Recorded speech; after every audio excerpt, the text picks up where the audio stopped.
I'm really excited for this one because it might be one of my favorite films that I've watched in this series. It is 28 Days Later by Danny Boyle. Yes. Yes. My man, Danny Boyle. In 2002, 28 Days Later came out. 28 days later. A movie about an infectious disease getting in people from chimps, actually. That it was this disease that amplified people's anger and it caused them to do insane things and I think resort to cannibalism. And the way you contract this disease is through blood. And that alone is frightening because only in really terrifying circumstances would you get it by absorbing someone else's blood. I mean, how else are you going to get it if it's not disastrous, right? This movie has Cillian Murphy, Brendan Gleeson. I forgot the other actress's name. She was in Moonlight. She's incredible. She's a really great actress in this film. Naomi Watts, I believe. Here, let me Yeah, I look it believe up. so. Yeah. But Brian, as I look this up, tell people more about 28 Days Later and what you love about it. Of course. So we wake up to this man in the hospital, very similar to how The Walking Dead started, which I believe that's where the It was inspiration. Naomi Harris. I'm sorry. Go ahead. Naomi Harris, yes. I was gonna say I believe that's where the inspiration for it was, with the scene in the beginning of the episode of The Walking Dead, waking up in the hospital and stuff. It's funny because I looked that up the same day I watched 28 Days Later because it was Uh-huh. pretty bizarre how similar it was. Yeah. And it came out the first issue of Walking Dead came out a year after, Oh, wow. written by Robert Kirkman, and he swears that he wasn't influenced or he didn't take any inspiration from 28 Days Later. Oh, wow. I don't know if he Look at watched that. it or heard about it. I mean, it's one of those bizarre coincidences. Makes you wonder Yeah. if it is a coincidence. Kind of, yeah. But yeah, No, I was gonna say. Besides from that, we see this character woken up in the hospital by himself. He has to stumble across from the hospital, and he's going around the empty neighborhoods. Everything is empty. Everything's dirty. It looks like trash has been collected over, and there's no one there. It's sort of like the very beginning to the Omega Man. There's nothing there. It's just this lonely man by himself until finally he sees someone in the church. And the first person that he walks up to, that he sees is some person who looks very angry. Then that person wants to eat him. he wants to eat his ass. He wants to eat him, yeah. I saw you fucking with Batman. Scarecrow. You don't like Joker? Oh, so the Joker fanboy tries to eat our main character, but our main character says Heath Ledger is best Joker, and so he beats him. Then after that, we see a scene where he goes into an apartment complex, and from there he's running. He gets found by Naomi Harris's character, who's a survivor who had learned for 28 days to rely on herself. She's willing to kill whoever's near her. She's willing to do whatever it takes to survive. She's lost her sense of morality. And she takes Cillian Murphy's character along this journey in pursuit of survival. They look for his parents. They're dead. They run into this apartment complex, like what you said, and they run into this father and daughter who are surviving and kind of keeping this oddly optimistic view on everything. Yeah. I love the armor scene of that dad, man. I feel like that would be me during the apocalypse. It would be you trying, Brian. Yeah. We saw what happened to that guy. I know. We later see what happens. Sad.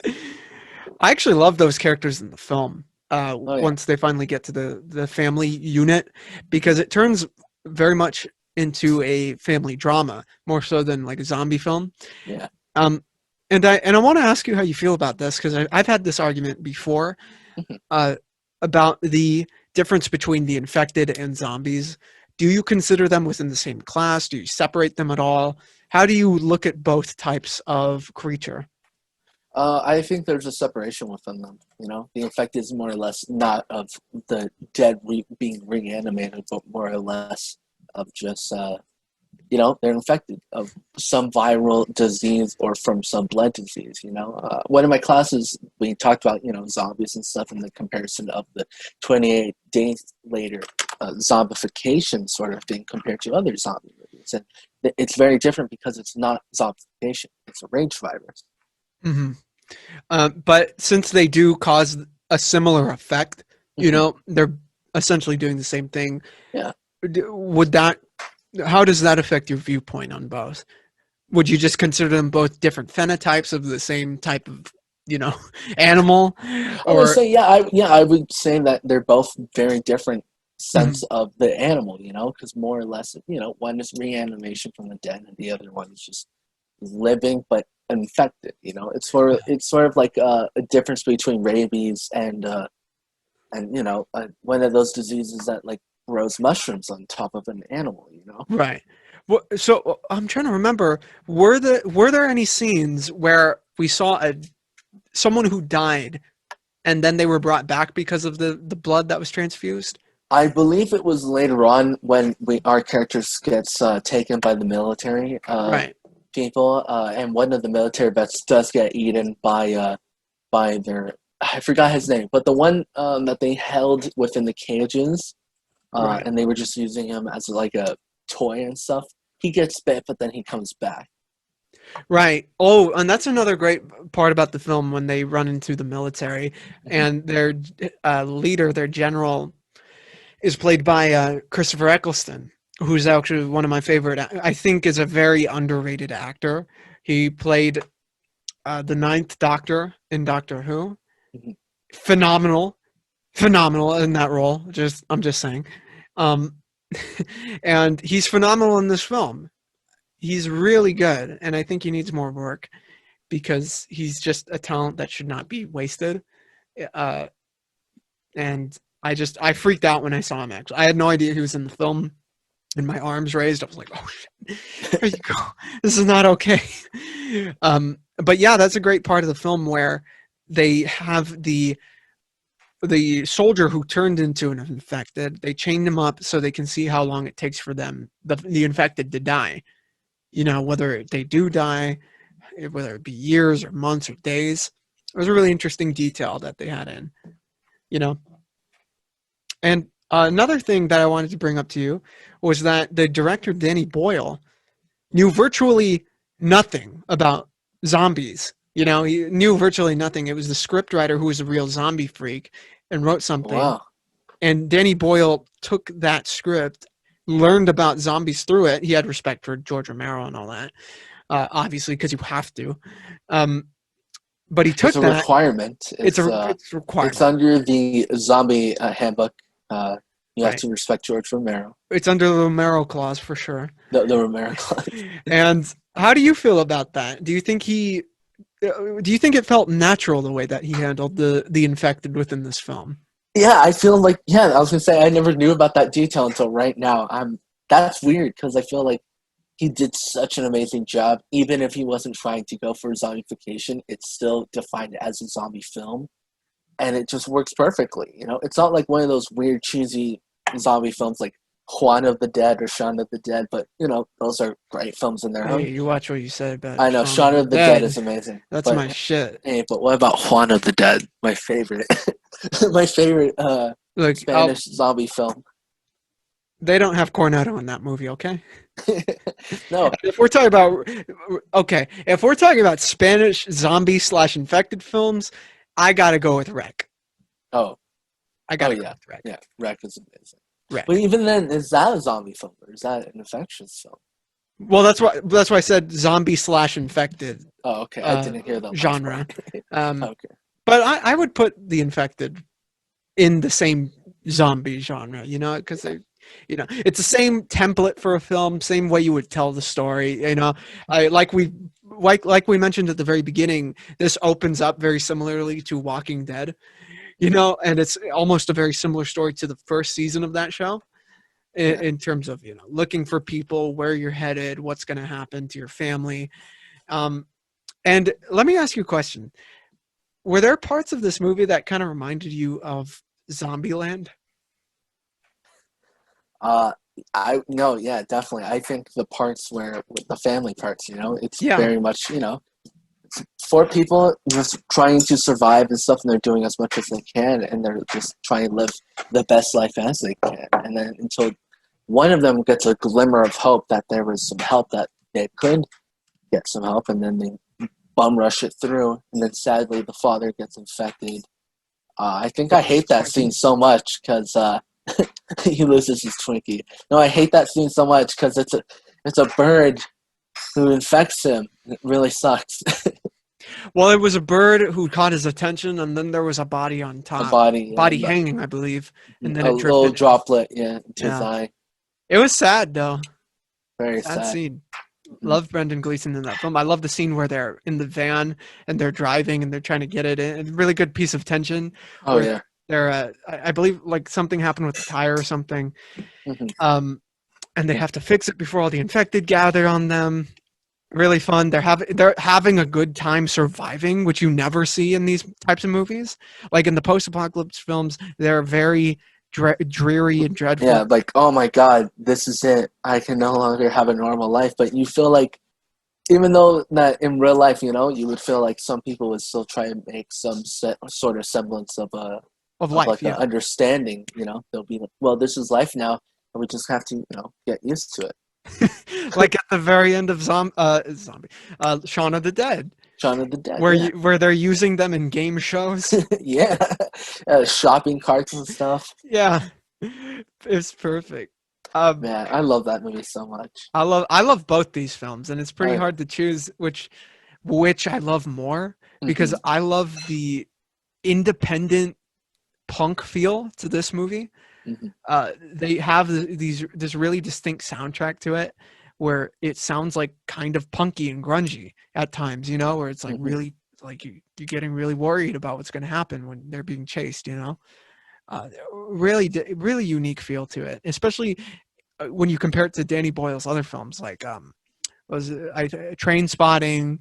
Um, he did what's that movie? The movie about the Indian guy on the game show. Do you know what I'm talking about? Who wants? He was on Who Wants to Be a Millionaire. Oh, I think I know who you're talking about. Yeah. You know what I'm talking? Man, I forgot the name. But that movie, Life of Pi. Oh wait, no, he didn't do Life of Pi. What am I talking about? That was he didn't do Life of Pi. Get a little confused. But I love this film. Do you have anything else to say about 28 Days Later? Yeah. I love this film very much. It's a very fun horror film, and when I watched it when I was a little kid, I don't know if the folks know about this because I think I've only talked about this once. It heavily influenced me to write my own zombie movies when I was a kid. So when I wrote my 28 first Days Later was one of those films. 28 Days Later, Black Ops Zombies mode, and Shaun of the Dead heavily influenced me to start writing about zombie movies and stuff. I get a Yeah. camcorder, I made my own costumes and stuff, and I got me Nerf guns. Well, you saying all of that has inspired me to write a script about you and the zombie apocalypse, and you I'm actually excited about that. I can't trying wait. to survive. I will write it before the year is over. Before your I would birthday. love How about that? Before your birthday. before my birthday. We'll see what happens. Hey man, take your time. So what happens is that I survive with a bunch of ladies, and I prove my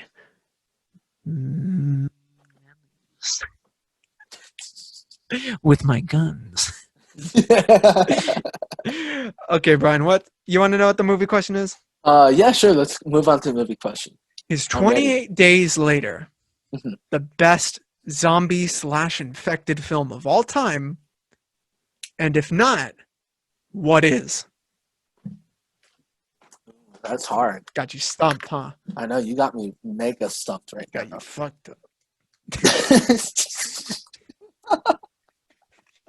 Oh my god, I swear. No, oh, that's really hard because I was gonna say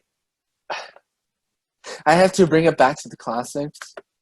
I would have to say that it's like on the top three best zombie movies out there. Okay. What you got in the other two spots? Second place I have Shaun of the Dead, and then first place I have Dawn of the Dead. George Romero's George Romero's the original Dawn one? of the Dead. Yeah. That's And tough. yeah, I know it's really hard because I think that, and also just want to say, if no one has ever seen George Romero's Dawn of the Dead, it's free on YouTube right now. It's a 4-hour film. It's amazing.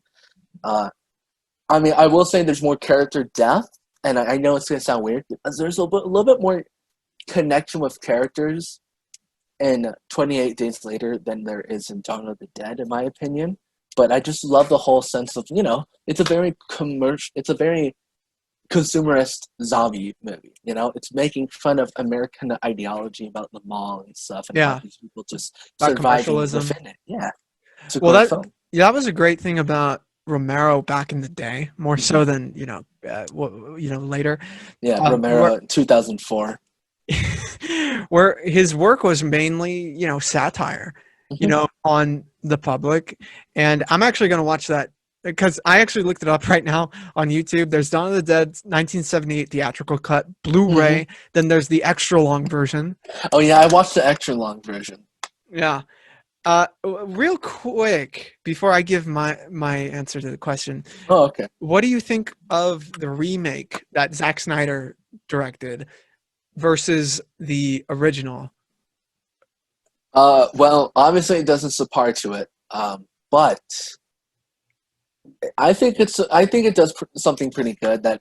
I will say it does something way better than it did with the original one. Um, Character depth. Hmm. I feel a much more better connection with the characters in the remake than I did with the first film for some reason. I don't know. I like the scene where they have the hunter guy just across from the screen, and he's just Yeah, that was really cool. That all was by really himself, and they're just having they're little playing references like chess. They're saying I killed a zombie that looks like Burt Reynolds. Burt Reynolds. Yeah. Well, that's probably due to this because it was written by James Gunn, the Mhm. script, which is probably a big reason why I actually like that movie. I'm not the biggest fan of Zack Snyder's filmography, but that movie I really do like. Yeah. I've actually It's watched one it of the hidden recently. gems from his thing, Yeah. like 300 and stuff. Yes, and I believe that he should stick to that, Mhm. more. Yeah. I think he should do that more, honestly, because After Batman v Superman, this guy should just. after Man of Steel, so, I mean, we'll see. After him being born. Look, he could have chosen anyone to written those movies. What was it? James Gunn was busy. I understand he was doing Guardians, Yeah, he was doing but Guardians. but I mean, there He was also on Twitter. he was also on Twitter, yeah. And But Twitter having an argument about about being on a child. Oh man. but I think I like that film a lot because of the way it's written and the way that Zack Snyder approaches the script. The way he directs it and the way he pays a lot of homage to the original film. I think I really like that movie a lot. It's probably, in my opinion, it's his best film. So yeah, but Also, the baby scene in that movie oh is wow, wild. yeah, that's Yeah, wild. That's wild. yeah. You don't need to do that with Superman, bro. You don't need to do that you, with you, Superman. you don't need to do that with Batman. Please, I mean, come on. Look, I care. Look at me, Brian. I care. Okay, I care. You care.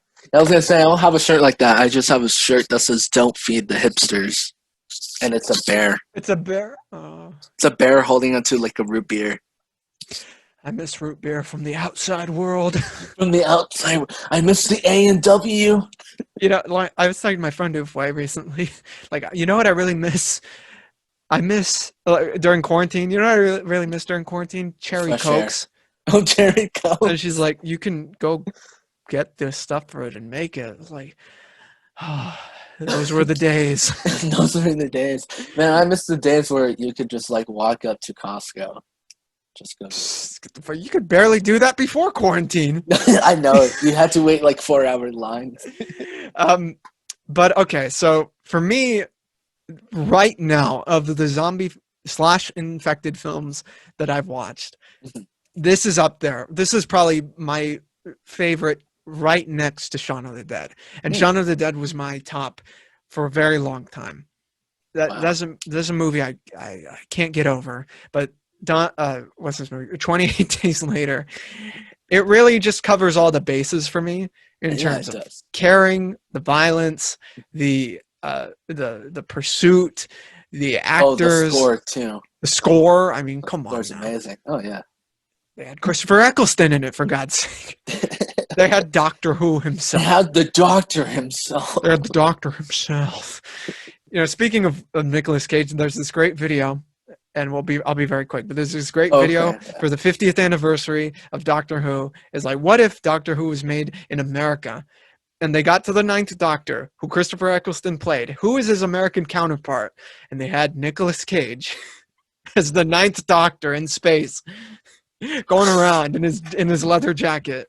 Oh my God. A lot of planets have a north. You don't understand. When I get angry, I turn into the Ghost Rider. Let's get to the TARDIS. Let's go to the real meat and potatoes of this argument here. You could say we're about to have a face-off.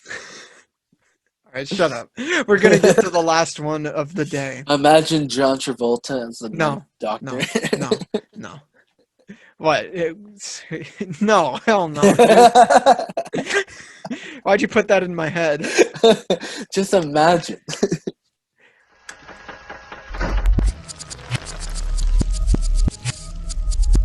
The GOAT Podcast is proof you don't have to look any further for movie news, reviews, trailer reactions, or special discussions. Subscribe, get notified about what's going on, and I promise you'll be entertained by our daily content on YouTube. If you want more, we're on Twitter at GOAT Film Podcast, Instagram The GOAT Podcast, and the GOAT Movie Group on Facebook. Get connected with us, see what's happening, and make sure to love it while you're doing so.